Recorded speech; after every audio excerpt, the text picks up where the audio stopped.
Exatamente, não só no período. Hoje, dia 13, nós estamos já no final do período. O alistamento militar para você jovem que completa 18 anos esse ano, ele vai até o dia 30 de junho. E este ano, para quem pode perceber, ou então quem não percebeu ainda, estamos inovando, né? O Exército está inovando e esse alistamento ele está sendo feito online, através da internet. Né? E não é em todo o Brasil, para você ver, Celso, como isso é bacana. Esse é um plano piloto desse alistamento e eles escolheram aqui o Paraná e Santa Catarina, que segundo eles seria mais fácil introduzir essa tecnologia aqui. Tem acontecido bem, mas não raro, por isso eu gosto de informar. Eu tenho sido abordado por pessoas na rua, falam: capitão, meu filho tentou se alistar na internet, não conseguiu, porque realmente, como é a primeira vez, pode acontecer um problema ou outro, mas a gente sugere que insista, porque os outros têm conseguido, e se caso não conseguir, somente se não conseguir, o cidadão esse que está completando 18 anos, ele deve ir até a prefeitura, lá na junta do serviço militar, porque eles vão resolver o problema dele. E já que estamos falando isso, se me permite, não é só se alistar, jovem, que já tivemos perguntas sobre isso lá no quartel.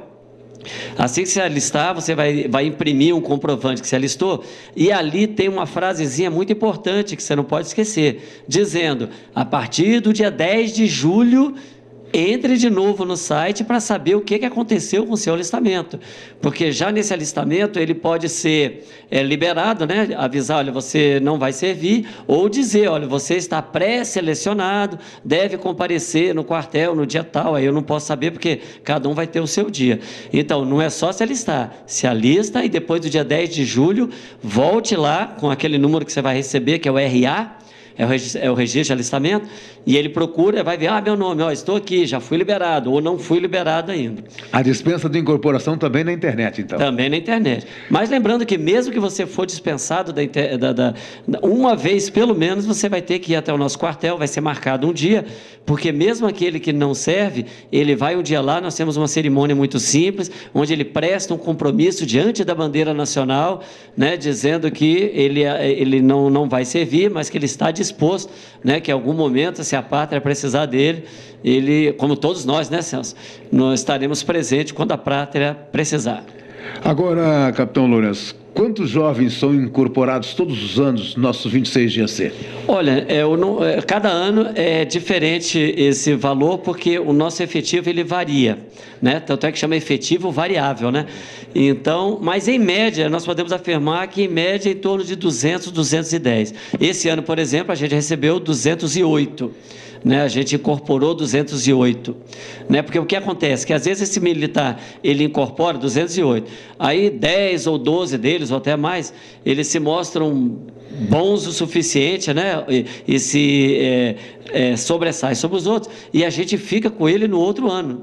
Né? Ele incorpora e enganja com a gente. Então, no outro ano, eu preciso de um a menos ou dois a menos, entendeu? Então, esse número é variável. Falando em engajamento, a carreira militar hoje chama a atenção do jovem, tanto o masculino como o feminino?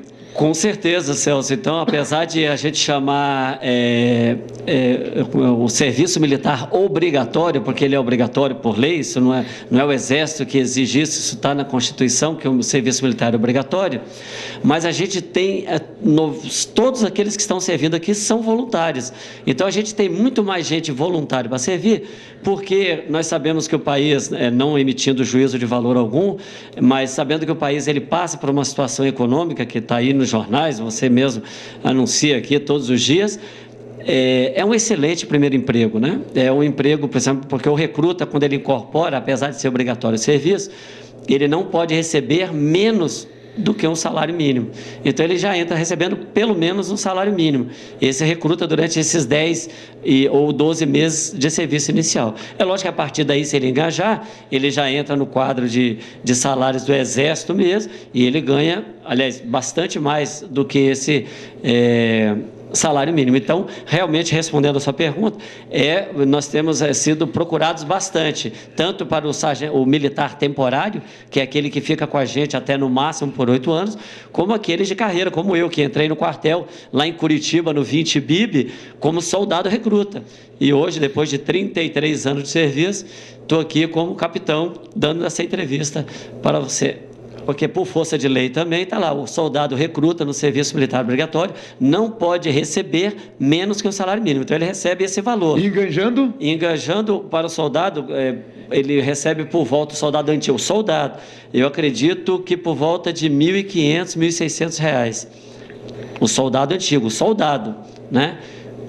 Então, é interessante. O antigo já a partir do 2º ano, né? A partir do 2º ano, assim que ele engajar, que a gente chama, né? Primeiro ele incorpora, serve esse primeiro ano, e a partir de 1 ano de serviço, né? Então ele pode engajar, o que a gente chama. Aí ele entra no efetivo profissional do Exército. Ele passa de ser um soldado do efetivo variável para ser um soldado do efetivo profissional. E aí ele pode ficar com a gente até 8 anos. Pode sair cabo, né? E pode, inclusive, virar sargento temporário. Isso tudo com a gente aqui mesmo. Aqui em Guarapuava. Nós temos casos aqui de sargentos temporários e cabos, são todos soldados que incorporaram ano passado, ano retrasado. Não precisa sair para fazer concurso? E isso, o concurso, ele precisa, se ele quiser fazer, aí sim, o sargento de carreira ou o oficial de carreira. Aí, por exemplo, tem as escolas de formação de sargentos, que, por exemplo, no Rio de Janeiro ou em Minas Gerais, né, em Três Corações, a famosa Três Corações, a terra do Pelé. Ou então para a Academia Militar das Agulhas Negras, que é na cidade de Resende, localizada ali na região serrana do Rio de Janeiro. Completamos 90 anos de existência. 90. Mas nós que somos, o pessoal da nossa idade vai perguntar, 90 anos? Não, eu estou aqui, eu já tenho meus 60 anos, não lembro disso. Então nós temos que, essa história ela é dividida. Para quem está aqui há mais tempo e tem aí os seus 60, 70 anos, vai lembrar que antigamente aqui nós tínhamos um quartel de cavalaria, que é essa estrutura nossa de madeira bonita, né? Que o nosso quartel, eu já tive no Brasil inteiro, é um dos quartéis mais bonitos onde eu tive a oportunidade de trabalhar. Ele de madeira, ele foi construído na década de 40, né? Para um quartel de cavalaria. O nosso quartel 26 de AC, que é um quartel de artilharia, ele começou lá nos Horizontes Verdes de Itaqui, no Rio Grande do Sul. Aí foi para Santo Ângelo, foi para São Borja, e em 1976 ele chegou aqui em Guarapuava. Então, o nosso 26 de AC hoje temos 90 anos de existência, sendo que 40 anos aqui em Guarapuava. 40 anos aqui em Guarapuava. Aqui em Guarapuava. E como foi a festa? Olha, a festa foi, como são as coisas do Exército, elas são muito simples, mas elas são muito simbólicas. Por quê? Porque a gente faz a formatura e a gente tem o nosso público-alvo na formatura dependendo do que se trata. Por exemplo, na incorporação dos recrutas, a gente chama todos os familiares do recruta, o quartel fica bonito, a gente chama de arquibancada ali, o barranco assim que tem ali próximo do nosso palanque ali, ele fica tomado pelos familiares dos nossos, então fica muito bonito. Essa formatura, o nosso público-alvo é quem? O nosso ex-integrante, aquele que serviu 1 ano, aquele que serviu 10 anos, aquele que serviu 30 anos aqui no quartel. E nós tivemos a oportunidade de receber ali por volta de 60, entre 50 e 60 ex-integrantes militares de carreira, isso eu digo militares de carreira, são cabos, sargentos que passaram a vida toda aqui com a gente ou em algum momento serviu com a gente. E o que é melhor, nós trouxemos 4 ex-comandantes. Então, você que está aqui mais tempo vai lembrar dos nomes que eu vou falar, não na ordem de importância, mas na ordem da hierarquia, né, que o Exército é sempre... Por exemplo, nós tivemos aqui o general Álvaro, que foi o coronel Álvaro aqui, que ele está na ativa. Hoje ele é general de divisão, serve em Brasília, fez questão de vir. Nós tivemos aqui o agora general Schucker, da reserva, né, que foi o comandante Schucker aqui, tive o prazer de ser meu comandante na década de 90, na década de 80, quando eu estive aqui. Tivemos aqui também o general Macedo, que era o coronel Macedo, todo mundo conhecia aqui também, e o coronel Velasco, que também esteve aqui, além desses todos os integrantes. Então foi uma formatura muito singela, mas muito tomada de simbolismo, quando a parte mais importante dessa formatura é quando a gente convida os ex-integrantes a descer ao pátio e desfilarem na frente da tropa.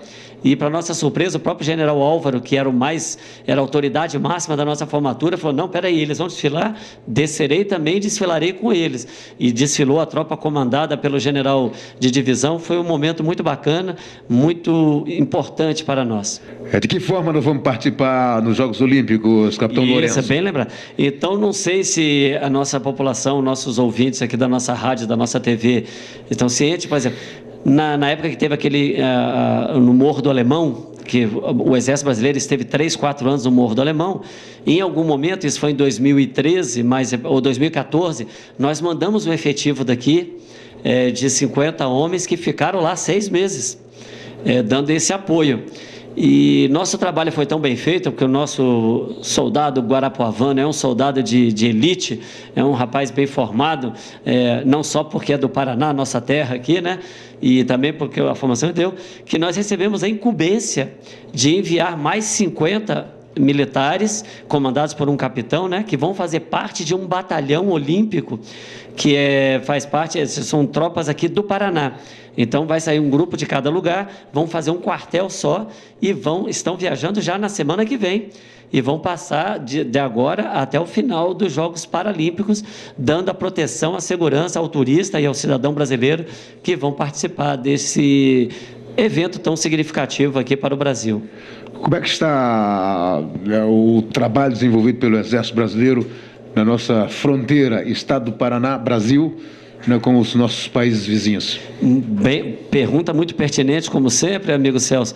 Justamente porque nós estamos agora justamente na Operação Ágata, que é uma operação que ocorre todos os anos, e essa operação ela ocorre desde lá de cima do Oiapoque, no Chuí, que é a nossa fronteira, até lá embaixo, do Oiapoque ao Chuí, aonde nós temos uma faixa de fronteira, seja por terra, né? No caso nessa fronteira de terra, porque de mar nós temos muito mais, né? Então o Exército, as Forças Armadas, né, de uma maneira através do Ministério da Defesa, botam em prática a Operação Ágata, né, que é para evitar exatamente esses, como a gente chama, delitos transfronteiriços.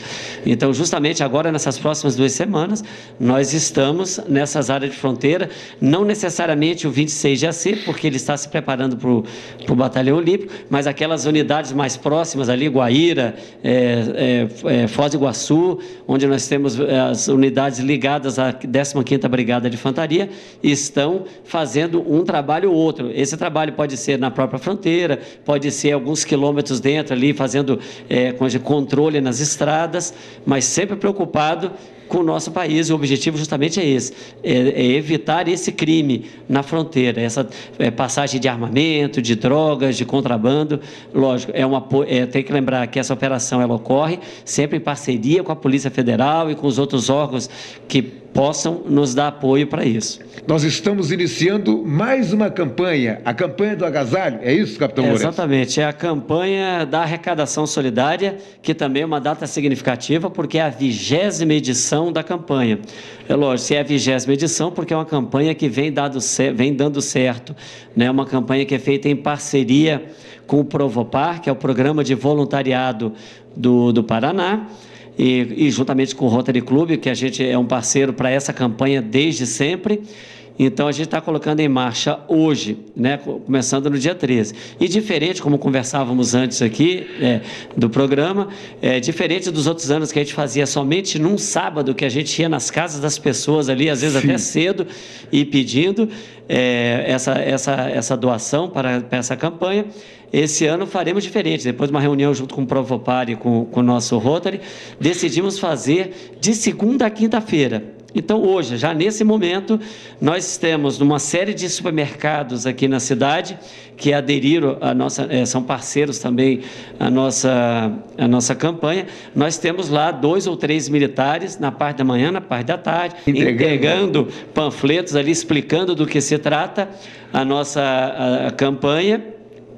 E ele, para que essa pessoa, quando sair, porque nos outros anos, nunca o cidadão guarapuavano nos faltou essa situação. A gente diz, hoje é um dia frio, Guarapuava é uma cidade fria, mas o guarapuavano tem um coração quente, né? E esse guarapuavano que pode um pouquinho mais, eu sei que está difícil para todo mundo, mas ele nunca se negou a doar. Então, no caso, as pessoas estarão nesses supermercados, né, para receber essa doação. Essa pessoa pode doar tanto ali o alimento quanto peças de vestuário. E para ajudar também, nessa semana de segunda a quinta-feira, nós estaremos nos bairros, se me permite, para que eu não esqueça, Alto da 15, Batel, Bom Sucesso, Boqueirão, Centro, Conradinho, Morro Alto, Santana e Vila Carle. Nós estaremos nessa unidade, em alguma praça, com o nosso caminhão parado ali, com a faixa da campanha, né? Talvez dando uma volta em algumas casas por ali, de maneira mais devagar, né? Entrando durante toda a semana. Então, você vê o nosso caminhão ali, pega a sua sacolinha, aquela roupa que a senhora não usa mais, aquele sapato, aquela meia, a touca, a luva, né? Que o seu filho cresceu e já não dá mais no seu menino, ou a senhora comprou um novo, o senhor comprou um novo, porque o pessoal está vendo, ainda não chegou o inverno e olha a temperatura que está. Então, nós concitamos a todos os nossos guarapuavanos que durante essa semana, de segunda a quinta-feira, procurem que nesses bairros, nos supermercados desses bairros, que são os que aderiram à nossa campanha, estarão ali nos recebendo, e nossos caminhões vão estar andando por aí pelo bairro, em alguma praça ou na frente de alguma igreja, parado ali para receber essa doação durante a semana. Esses bairros que a gente escolheu estão ali das redes, né? São os supermercados da rede Mix, Parteca, Superpão, Supermil e Unimax. Então, desses bairros que eu li, né, Alto da 15, Batel, Bom Sucesso, Boqueirão, Centro, Conradinho, Morro Alto, Santana e Vila Carle, nós temos sempre um mercado desses aqui, ou dois, né, dessa rede. E aí, se me permite, lógico, o que acontece com esse material que a gente vai receber? Como eu já disse, e é sempre bom lembrar, é uma parceria, é um trabalho de parceria. A Provopar, que é o Provopar, né, que é um programa de voluntariado, somente ele tem no Paraná a incumbência de fazer esse tipo de coisa. Só ele é uma entidade idônea à política, né, que pode, não, vamos receber. Nós damos todo o apoio político, logístico, botamos todo o nosso pessoal na rua para trabalhar, o Rotary nos ajuda fazendo os contatos com os mercados e colocando gente para trabalhar com a gente. Agora, na sexta-feira, nós botamos tudo isso no nosso ginásio, a gente loteia juntamente, e aí sim, o Provopar, e não a gente, repassa para a Secretaria de Assistência Social. Então, por quê? Porque o Provopar não distribui diretamente para o cidadão. Quem pode, aí sim tem incumbência, é a Secretaria de Assistência, que recebe isso a partir da próxima segunda-feira, porque ela... E nós sabemos que é assim, na figura da doutora Eliane de Carli, porque a gente tem um trabalho mais estreito com ela. Ela tem aquele cidadão que está nessa situação de vulnerabilidade social. Ela tem essas famílias que já são cadastradas e outras que têm que ser cadastradas. Então, a gente recebe, passa para a Provopar, através de documento, tudo idôneo, passa para a Secretaria, e a Secretaria, o mais rápido possível, antes que o inverno piore, vai fazer chegar essa doação para o nosso cidadão. E isso a gente fecha. Uma coisa que o nosso amigo sabe muito bem disso, que o Exército é o braço forte e a mão amiga. O braço forte, a gente está fazendo a Operação Ágata na fronteira, e a mão amiga é isso que a gente vai fazer agora na campanha da arrecadação solidária.